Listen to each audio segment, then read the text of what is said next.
Assalamualaikum warahmatullahi wabarakatuh. Perkenalkan, nama saya Divi Fonindi, NIM E2019-1182 dari Prodi Perbankan Syariah 4, Fakultas Ekonomi dan Bisnis Islam. Baik, saya akan menanggapi video yang sudah dijelaskan oleh Bapak Dr. Abdul Wadud Nafis, LC MEI, selaku dosen pengampu mata kuliah Ekonomi Makro Islam. Materi yang dibahas kali ini adalah tentang ekonomi terbuka dalam perspektif ekonomi Islam.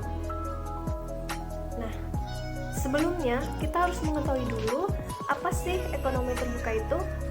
Nah, ekonomi terbuka adalah perekonomian suatu negara yang terlihat luas dalam perdagangan antar negara atau bisa disebut juga dengan ekspor dan impor.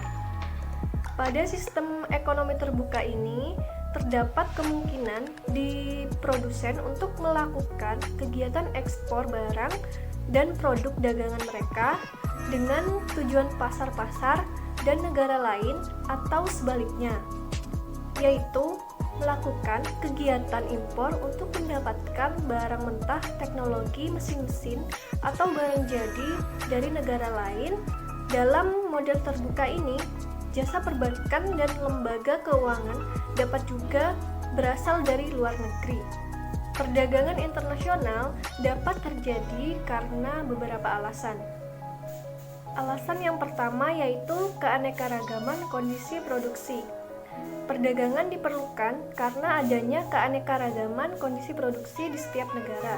Yang kedua, penghematan biaya.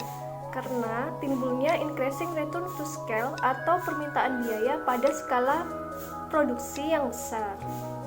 Banyak proses produksi menikmati skala ekonomis, artinya proses produksi tersebut cenderung memiliki biaya produksi rata-rata yang lebih rendah ketika volume produksi ditingkatkan. Yang ketiga, perbedaan selera. Sekalipun produksi di semua daerah serupa, tetapi setiap negara tetap memungkinkan melakukan ekspor dan impor karena memiliki selera yang berbeda-beda. Dan yang keempat, prinsip keunggulan kooperatif atau cooperative advantage. Prinsip ini mengatakan bahwa setiap negara akan berspesialisasi dalam produksi dan ekspor barang dan jasa yang biayanya relatif lebih rendah. Artinya, lebih efisien dibandingkan negara lain atau sebaliknya. Setiap negara akan mengimpor barang dan jasa yang biaya produksinya relatif lebih tinggi. Artinya, kurang efisien dibanding negara lain. Selanjutnya adalah perekonomian 4 sektor pada sistem ekonomi Islam. Menurut Manan, prinsip dasar yang telah ditetapkan Islam mengenai perdagangan dan niaga adalah tolak ukur dari kejujuran, kepercayaan, dan ketulusan. Pada saat ini, banyak ketidaksempurnaan pasar yang seharusnya dapat dilenyapkan bila prinsip ini diterima oleh masyarakat bisnis dari bangsa-bangsa berada di dunia.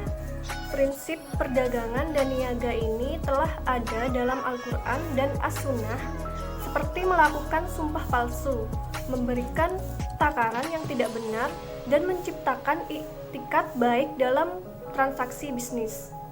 Selain itu, Manan juga mengungkapkan sejarah telah membuktikan bahwa Islam telah menganjurkan perdagangan internasional bila seseorang mengkaji secara hukum perniagaan. Ia dapat melihat bahwa kaum Moro Muslim yang luas perdagangannya mempunyai hubungan dagang yang ekstensif dengan Levant dari Persona dan tempat-tempat lain. Ada juga tempat perdagangan dari konsul di Tunisia, sedangkan perdagangan besar dilaksanakan di Istanbul.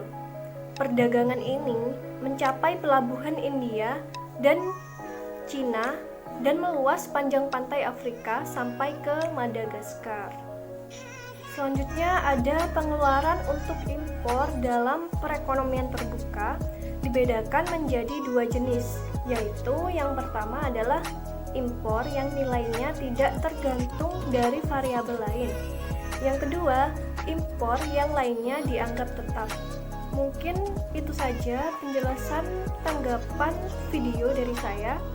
Apabila ada salah kata atau masih ada yang kurang jelas, saya mohon maaf yang sebesar-besarnya.